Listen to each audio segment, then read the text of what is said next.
You have no idea how to be a present dad. Sabi niya, this is your moment. Yeah.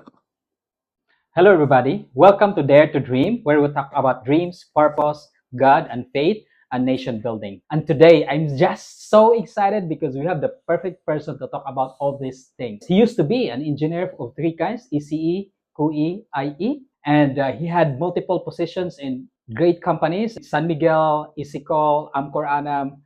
And if he had not go into entrepreneurship, he would probably be one of the executives of Shell, where he would be managing 13 countries in the Asia Pacific.